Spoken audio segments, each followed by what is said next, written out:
Bem, nós vamos conhecer hoje a atualização da nossa lei orgânica. Nossa lei orgânica já tem 71 emendas, então aquele que já pegou o pacote, começou a estudar, é bom saber que a Câmara Legislativa está propondo uma atualização da lei orgânica. Além das 71 emendas, nós temos outras tantas emendas que estão já em fase de elaboração e a qualquer momento pode entrar. Então você que está estudando para o concurso público, fique bem ligado para ver o momento do seu edital e em que emenda nós estamos. Hoje, nesse exato momento, nós estamos na emenda 71. E observe, até dezembro, então, de 2013, a lei orgânica, ela então já sofreu as 71 alterações. Essa alteração da nossa lei orgânica está seguindo a tendência da Constituição Federal. Então, a Constituição Federal está mudando e a lei orgânica, buscando essa atualização, ela vem fazendo as suas atualizações. Ainda está um pouco atrasado, merece algumas outras alterações. Duas estão aguardando o segundo turno. A qualquer momento nós temos duas novas emendas à lei orgânica, deve ser no início de 2014, e existe dezenas de emendas à lei orgânica, sendo que uma dessas emendas à lei orgânica é uma emenda que vai atualizar mais de 200 artigos da lei orgânica. Aí nós vamos ter que regravar tudo.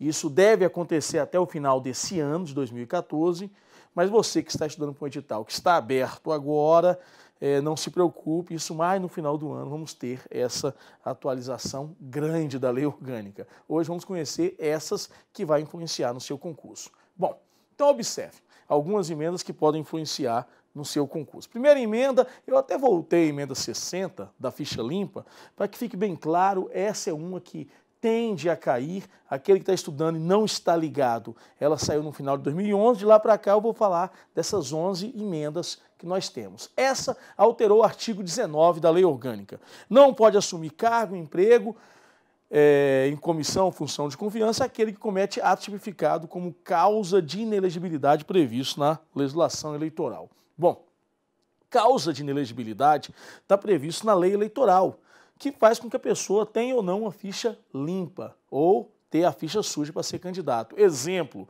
aquele que foi condenado no segundo grau não pode ser candidato. Se não pode ser candidato, não pode assumir cargo, emprego na administração pública comissionado.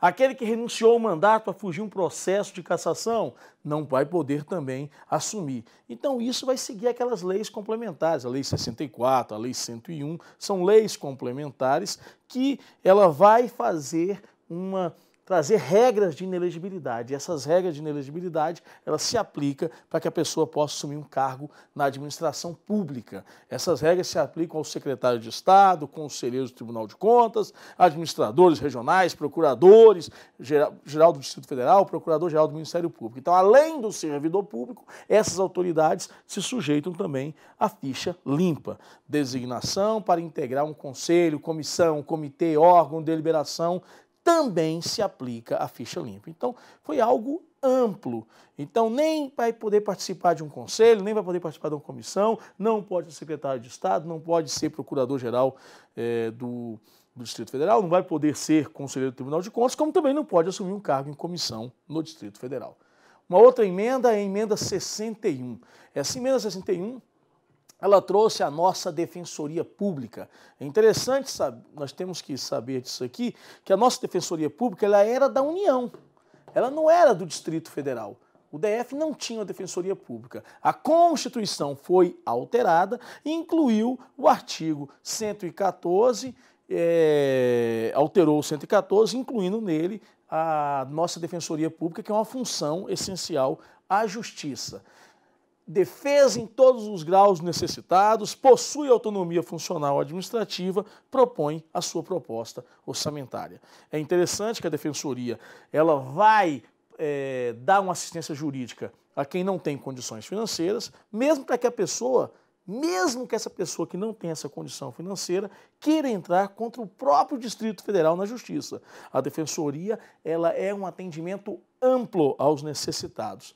Os recursos financeiros da Defensoria são, claro, eles devem ser repassados em duodécimo. Duodécimo é uma distribuição mensal de recursos, porque ela passa a ter uma autonomia financeira que não tinha.